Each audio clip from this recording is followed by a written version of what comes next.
Welcome back to the Travel Agency in a Year podcast. I'm your host, Rachel Kay. I am a travel agency owner who also has elevatewithrachelk.com. And I help travel advisors become the CEO of their business. This podcast is a year long, and it's all about like mindset, uh, just different aspects based on my years as a travel agency owner. Coming up on 9, which I'm excited about. And other entrepreneurial efforts I've made over the years. There's so much. My degree is all tied to business. I live, eat, and breathe business, and I want to help travel advisors understand it. Okay. All right. Day 205. You will be copied on accidents or very, very similar. Why do you need to be okay with it instead of throw a huge hissy fit and screenshot it and send it to everyone you know and be like, you need to go tear her down because she doesn't have an original thought in her head? I have seen this happen on multiple occasions. And it's like, we're all adults here. Calm down. But this is harder to fix with just a watermark or a cease and desist letter or a paywall or I've got everything trademarked. Well, first of all, that doesn't even like the phrasing of the name of the content maybe, but like the actual content itself inside of the paid things, that's automatically and I'm not an attorney, but that's automatically as soon as you write something out there that's can be considered copyright until somebody trademarks a phrase of it. So an example of this, if you want to get real mad at Mel Robbins, it's just the costs of doing business. This will not be happening in most cases with travel advisors. And also, do not copy paste. Okay, Mel Robbins built up this massive audience. She was an attorney, and she's turned into this is also, by the way, this is just stories I have heard. I'm not saying either way I'm for or against. I'm just explaining the situation as I understand it to be. It may not be factual. Please do your research on this. So there was a book that was published by Mel Robbins after she built up her very large audience, and she has very motivational content, right? Very good guest speakers, all that kind of stuff. And this little tiny creator, coach, mentor, I don't know. I just remember seeing it. This was like right after the book was published. I can't remember if the little tiny creator got the cease and desist for using the phrase "let them." But the creator was like, and I don't know the outcome of this case either, because I think it turned into a case. Maybe I gotta look this up. Hold on. Mel Robbins, let them theory, trademark case. Trademark infringement, maybe? So Mel Robbins filed for the trademark. This is per Gemini, so also question that. Which sparked public backlash over whether she could claim ownership of a common phrase. And a writer named Cassie Phillips accused Robbins of appropriating the core concept from Phillips's viral 2022 poem, which shares the exact same theme. So, okay, specific details. If you want the deets, I'm just going to read them because I don't really remember what happened.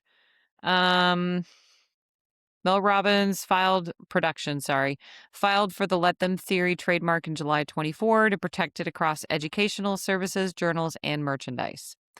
The Patent and Trademark Office initially refused the application on the grounds of failure to function doctrine, determining the phrase as commonplace and generic everyday expression rather than a distinct brand identifier. And then critics argue that Robbins' concept is too close to Phillips's widely circulated poem, Let Them. Phillips has expressed frustration that Robbins did not acknowledge her original work. And then Robbins denied plagiarism allegations. She's never read or seen the poem, maintaining that the inspiration from her book came from her daughter, Stoicism, and Buddhist teachings. Because the idea behind the phrase is rooted in long-standing psychological traditions and the phrase itself is considered highly generic, legal copyright protection for the idea is notoriously difficult to enforce. There we go. Ideas, like a generic idea, cannot be enforced. Copyright. While Robin owns the trademark filings for her specific business applications, there have been no public reports of her successfully enforcing copyright or trademark infringement to penalize individuals using the phrase. Well, that's good because I just read this whole thing.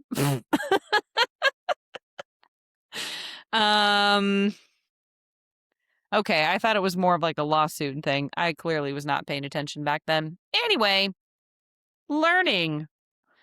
Okay, back to what I was saying. Where's my little teleprompter? There we go. So the whole point of that thing was it's really hard to hold on a second. How do I do this? It's really hard to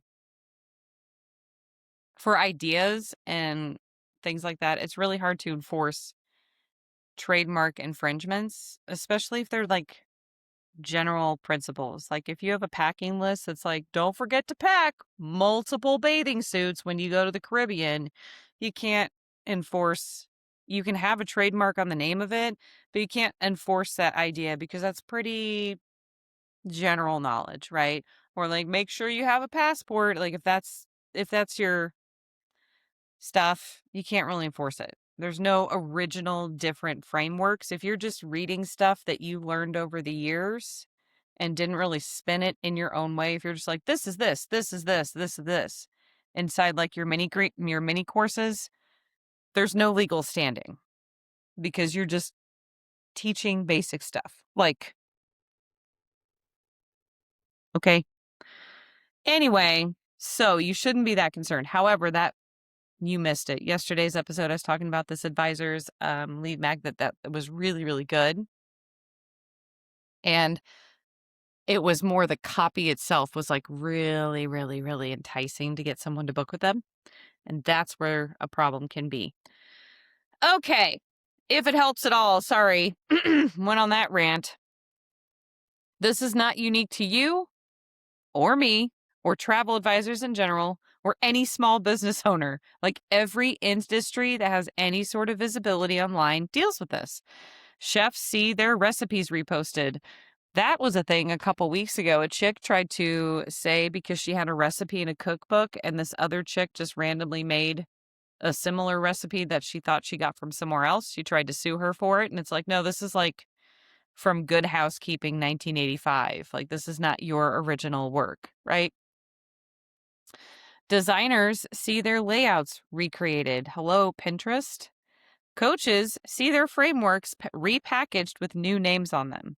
This is simply what happens once you create something that's good enough that other people want a version of it too. So, understand that. And it's worth separating out who's actually doing this because lumping every instance together will wear you down unnecessarily. Some people genuinely don't have the creative capacity or the confidence to build something original themselves, and they're looking for the fastest path to looking like they know what they're doing. That's not about you. That's about where they are in their own journey. I have told advisors before who are like, I'm struggling with this. And I'm like, you know what? Here's my copy.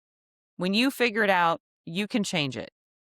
Like, here's my copy from my page on my site. Like, you need to revise this, obviously, and rename these things. But here's a basis for you to get started. I don't care because we don't even do, like, we do similar yet completely different things. And I knew they needed help. And I knew they didn't want it to sound like complete, like ChatGPT made their, you know what I mean? Okay. Some people are simply trying to make a quick buck and they will move on to copying the very next trend the moment yours stops working for them. Okay. Then some people, more than you'd guess, are genuinely admiring what you've built. They see it, they respect it, And their version, even if it's clearly influenced by yours, might come from a place of real inspiration rather than an attempt to take something from you. Again, most of us use one of 5 CRMs. Most of us use one of like 10 suppliers in the US. Most of us use one of like 3 or 4 email newsletter CRMs. Like, we're not all that different in how we have our frameworks. We are slightly different in how we have our services. And if you aren't clearly spelling out, clear as crystal, this is how I serve you, step by step in great detail, no advisor taking your lead magnet will be able to replicate you. And even if you were like, this is exactly what I do, they cannot replicate you because they are not you. Sorry. All right, the last group is the one that's worth sitting with for a second because it's so easy to lump them in with the others out of hurt feelings. But actually, being someone whose work inspires other professionals in your industry is a sign that you are doing something worth noticing. Okay? What ultimately matters more than any single piece of content someone copies, I mean, there were legit people who create content for all of us advisors to just use. Like, who cares? All right. They can copy a guide. They can try and copy like your frameworks or like a caption style. They cannot copy your actual real experience, your specific relationships with clients, your founder's story. Go back. I think it's episode 200. I think we talked about the founder's story. Your brand story, they can't copy. The specific way you make someone feel throughout the process. We've spent time, if you've listened to this podcast since day one, we've spent a lot of time. Hopefully you've been just not listening and be like, I'll do that later. You're driving in my vision. Oh, that's a tomorrow problem. We've spent so much time on that in earlier episodes. And if you're like, what do you mean? All right. I also have a program at elevatewithrachelk.com. It's called the Success Circle. I got to remind myself to link it in this episode. It's $35 a month and it kind of pairs with this a little bit. I try to kind of like touch on topics we're covering the week of whatever day 205 week is. Any hoodle. But there's that too, and it comes with coaching and live Q&As and stuff like that. Anyway, content can be replaced and replicated. A genuine relationship and a lived track record cannot. This is also why everything we've covered matters so much. Your founder story, your brand story, your specific approach to service matters so much. Those things are much harder to convincingly copy because they're actually true and specific to you. Rewind like 2 minutes ago, I went on a rant about it. A stolen template is hollow the moment someone tries to build a real client relationship on top of it. So why are you worried about it? I'm sorry. I'm not trying to be mean. When you notice someone is doing a version of what you do, back what I was saying. Oh, it's an agent that works for my joke nemesis, not real nemesis. And some of my colleagues, if you're listening to this episode, you might be like, oh yeah, I remember that. Was following me way back on TikTok. And I followed him back. And anyway, I was like, nice. Because I'm like, oh, you're new to this. And we do the same niche. Okay. And then one day I saw like verbatim, tried to replicate the background, but they couldn't connect with the camera. They were really, and I was like, oh, you poor thing. You're trying so hard. But it was like exact content I had made. I hope you're still out there doing it. I'm not going to name your name, but I almost just did. And I hope you're very successful. All right. Anywho, when you notice that someone's doing a version of what you do, a useful, honest question to ask yourself instead of spiraling, getting upset, screenshotting it, sending it to all your friends, asking them to spam their business accounts, and like just be mean and hateful and be like, like we're adults. Stop being a child. Is this actually going to hurt your business, what they're doing? Or is it just hurting your ego? Because it's 99.99999 ad infinitum, whatever, percent, your ego's hurt. And it shouldn't. You should be flattered. Most of the time, it's going to be the ego. Someone else having a similar guide or similar content or similar copy on their website rarely is going to take a specific client away from you, because you should be confident enough in yourself to know I get the people that want to work with me, right? And it shouldn't affect your reputation. So what kind of child would go attack someone else and destroy their reputation? That's like, okay, here's the child mentality. Like, I want you to understand. That'd be like you as a preschooler and someone else next to you is a preschooler, and you start building with the little wooden blocks with the letters and numbers on them, And so you're like, I'm going to build this pyramid. And then the kid next to you starts building a pyramid. And they watch and they're like, oh, and they're but their blocks aren't identical. Like, they don't have ABC on the bottom. They have like GQ elephant or something crazy block as a bottom three.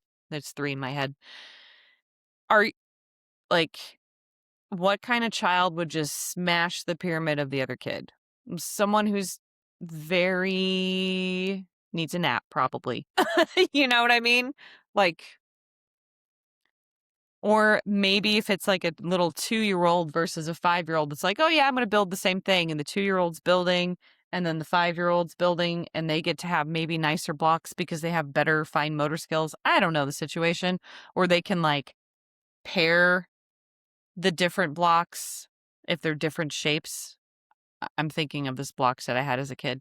And so the 2-year-old's stuck with the square blocks. The 5-year-old's got different shaped blocks, is building something way cooler, but they're both like pyramids, right?